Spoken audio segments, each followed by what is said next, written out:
do. Welcome. My name's Anna. I love makeup. I love decorating myself, and so this channel is mostly about that. Today I wanted to talk about what I do for my skin. I want to start out by saying I do tend to get breakouts sometimes. And I'm also in my 40s, and so they've sort of slowed down since my 20s were probably the worst. But so age does definitely have something to do with it. I also want to say, kind of before I get started, I guess I've sort of already gotten started, but I want to say I'm not a dermatologist. I am not licensed in anything. I have not studied dermatology. This is all just for from my personal experience. And so if you are having major skin issues, please go see somebody who knows what they're talking about. This is just some tips based on my experience having a face that has skin. Okay, so now that I've gotten that out of the way, I also want to say this video is almost entirely not about skincare products. I use 3 products. I use makeup remover, a face wash, and a moisturizer. Like, that's it. I suppose every once in a while I'll take a wipe and kind of try to get some fallout or whatever, which honestly, I don't think you should do. I am not saying that that's a good idea at all. Okay, so yeah, 3 products that I use. I'm actually in the process of looking for a new makeup remover, but what I have been using and doesn't seem to be too much of a problem are the Pharmacy Clearly Clean and the Clinique Take the Day Off. They're balms. I find that they're a little gentler on my skin than, say, like a makeup wipe or something that's astringent. These don't hurt. They don't burn. There are no fragrances, and they're both like white. They're clear. These are both almost gone. But yeah, there's no color and there's no fragrance. And for me, fragrance is a big one with skin. Okay, so that is the first product that I use. The second product that I use, I mean, it's so much easier to get your makeup off if you use a makeup remover first before going in with a cleanser. And then the second thing that I use is this Melon & Getz Grapefruit face cleanser. It's really expensive. I don't know that I recommend it or not. The thing is, it works really well for me. It's really gentle. The scent is natural and just I barely register it. So this is like really gentle on my skin. I really like it. It does last a long time, but it is quite expensive. I think it's $40-something for 8 ounces, which I think is really expensive, but it does work really well. You know, it cleans my skin and it's gentle and the scent is nice. And then the third product that I use is this, my favorite one right now. And I'm actually looking for a new moisturizer as well. And I have another video that I've posted. If you're interested in that, I'll put a card. Probably my favorite moisturizer is the Melon & Getz Vitamin E Face Moisturizer. Like I said in my other video, it feels nice. It's really soothing. However, I'm not sure if the vitamin E is turning my skin more yellow than it already is, and it's really expensive. So I'm looking for another moisturizer. So there's that. So 3 products. That is all. I used to use like exfoliant, and I've tried masks, and I've tried like rose oils, just all kinds of things. And I find that my skin tends to do the best when I leave it alone the most. The simpler that I make it, like the better my skin responds. I do use a sunscreen. I don't like the sunscreen that I'm using because I don't like the scent of it, and it's like shiny on my face, but it protects my skin from the sun. So that is a thing. However, wash your face at the end of the day if you wear sunscreen, and also wear sunscreen when you're going to be out in the sun, I think. I've even heard people say, even if you're like indoors and you get like the UV exposure just through the windows, that's something that is important. I don't know. There's not a lot of UV where I am. I'm not sure what the science is on that. Again, not a scientist, not a professional, just a person with a face. Okay. But honestly, the thing that I really wanted to talk about was like diet and living habits.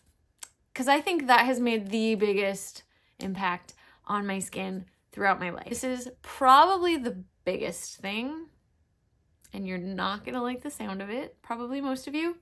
Sugar. Processed sugar.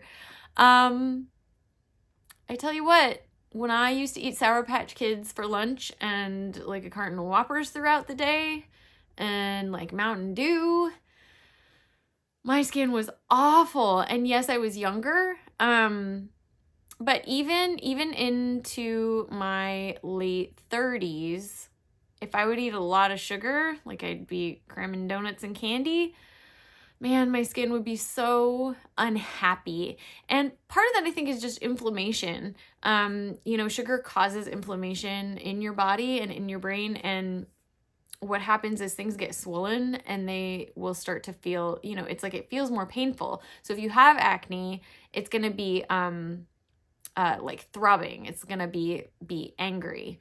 And so cutting sugar out, processed sugar, I'm not talking about, fruit, you're getting enough other things like fiber and water and things that it's like if you eat half an apple, it's probably not gonna, it doesn't affect me, I should say. Apple juice, that's just like eating pure sugar. So it kind of depends, and I think that everyone probably finds a balance for themselves. But for me, just cutting processed sugar out of my diet really, really helped my skin to be so much happier. Because even if I do get a breakout, like I said, it doesn't hurt as bad and it goes away much more quickly.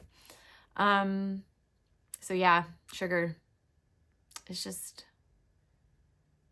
it makes your skin unhappy. It makes my skin unhappy. The next tip that I have, and you probably hear this all the time from everyone for every reason, but keeping hydrated. And that doesn't mean you have to drink a gallon or 2 of water a day. In fact, I don't recommend that necessarily. It depends on your activity, your size, so many things. I tend to get dehydrated pretty easily. I don't know if it's because I think I have a pretty quick metabolism, and so I wonder if I just metabolize it quickly, and so I get dehydrated quickly, but it'll cause all kinds of problems. So for me, I probably drink, they say to take your weight and cut it in half. So like your weight in pounds. I'm in the United States, so that's what I grew up with and I'm used to. That you take your weight in pounds and you cut that in half and you drink that many ounces in a day. That's sort of supposed to be like a starting point. Now, if you're out running marathons, I'm guessing you're going to need more water than that. But for most people who are moderately active, you go for a walk every day, walk the dog. You work out 3 to 4 times a week, for an hour. I'm not talking about bodybuilders who are doing it all the time, athletes. But I think probably the more active you are, probably the more water you're going to need. Anyways, a starting point. And so, for example, say you weigh 200 pounds, you want to cut that number in half, that 200 in half, and that would be 100. And so you would drink 100 ounces of water. If you weigh 100 pounds, you would cut that in half to 50 and drink 50 ounces of water. 150 pounds, that'd be 75, so 75 ounces of water, if that makes sense. Anyways, that has worked for me. And I tend to just have water with me all the time, just so that I'm thinking about it. But yeah, that's a thing. It it keeps systems running. You're like 72% water or something like that. So it's just good for your body. It's just good for your brain. It's good for everything. So having enough water, I'm not saying go overboard because I think that we can tend to do that sometimes. Anyways, whatever. Water. Yay, water. The next thing is sleep. Now, I understand that sometimes that is impossible and out of reach and something that you can't do. Like, I get it. I totally get it. However, if you can affect the amount of sleep that you get in any way, I recommend prioritizing it. Prioritizing sleep when you can. Your body needs to rest. It's been working. Every system that's doing its thing, it needs rest. And so, and the thing about sleep is that really varies and depends on the individual. I feel like my husband will wake up after sleeping for 7 hours, like pretty consistently. My body would sleep for about 10 hours if just left to its own devices. So it really depends on your age, your gender or sex, and your probably activity level, and just so many things, your endocrine system. Like, we all have different ways that our hormones are interplaying with things. So it's going to depend on who you are, but finding out, what works for you. For me, I find that I just try to sleep for 8 hours. I think 9 would probably be more ideal. But again, I understand that there are things in life that I need, that need to happen. And sometimes you can't just have it exactly how you want it. So I highly recommend just trying your best to prioritize sleep. It will help everything, but including your skin. This is probably the one that I struggle with the most, but stress. Yes, isn't that fun? Because I think that we live in a society, I've talked about this, where it's just really, really tough. It's really tough to not just be hustling constantly to literally survive. And that's stressful. And I think that we're like crunched all the time. If there is any way that you can get out and take a walk, get outside, get your body moving, get your heart rate up a little bit. These things that I'm talking about, things that will lower stress. Even if you can just get up and walk around, for 10 minutes, that will help a little bit, right? But yeah, anything that you can do to relieve stress in your life. I think another one, oddly, all of these things that I've talked about already can help reduce stress, like drinking enough water, getting enough sleep, prioritizing health as far as what you're eating. And I know sometimes you're on the run and it's really hard to, meal prep and eat healthy foods when you're constantly on the go in a hurry. I get it. I totally understand. But if you can try to prioritize, and I'm not saying, there's no way you're going to be able to do any of this all at once. Like, there's no way. It's like, if you can take one thing that I say today and try to incorporate it more into your life or try to prioritize it, it will help. It's like a start. You can't do everything at once. It's impossible, and you'll fail. Like, you'll fail. You will. You're going to fall down and you're going to be mad, and then it'll be like, oh, well, that didn't work, and you'll feel discouraged, and it's going to be hard. So what I would say is like one thing at a time. For me, that's what I did. It was like taking out one thing at a time. Oh, I just remembered another thing. Another thing, and this goes along with the sugar, alcohol. Yep. Alcohol. The lack of alcohol, like the less alcohol that you consume, the happier your skin will be for it, because it just turns into like sugar and causes inflammation, and that's going to cause more breakouts and cause you to be more inflamed, which is, you know, it's like a cycle, I guess you could say. I think, yeah, that was one of the first things I did, was I was like, you know what, I don't like the way I feel when I drink alcohol. I'm just gonna not drink it. And honestly, my skin was very happy. And then the next one was sugar, and it got happier, you know? And then lately, I think actually the most recent one is prioritizing sleep and a steady sleep schedule. You know, going to bed and getting up at a similar time every day has really helped my skin. Even with, you know, I was under a fair amount of stress for the past month. And even with that like uptick in stress, I equalized my sleep schedule. So I was going to bed, you know, within kind of the same amount of time, same time frame every night, and then getting up the same time frame in the morning. And that sort of helped like fight against like the stress. Like it helped almost relieve some of the stress. I've also been more active. That is one of the hardest things to do. In the past several years, found out that I have a sensitivity to gluten, and it wasn't really causing like major stomach stuff. It was causing acne.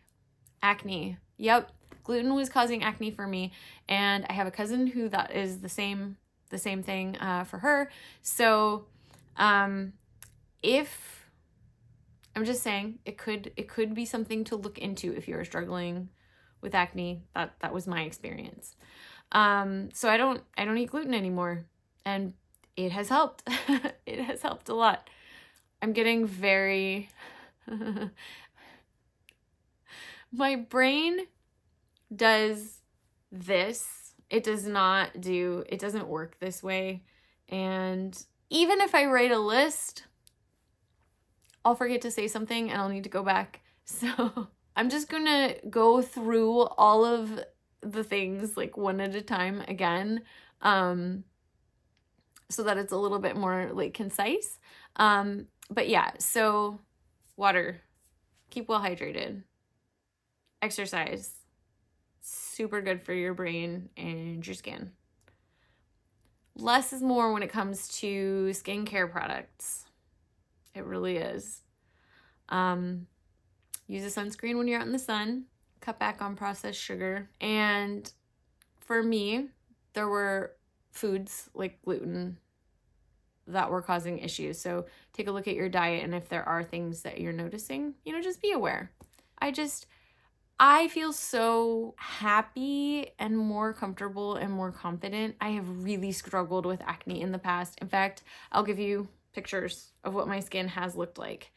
So I just want you to know, like, I know what it's like.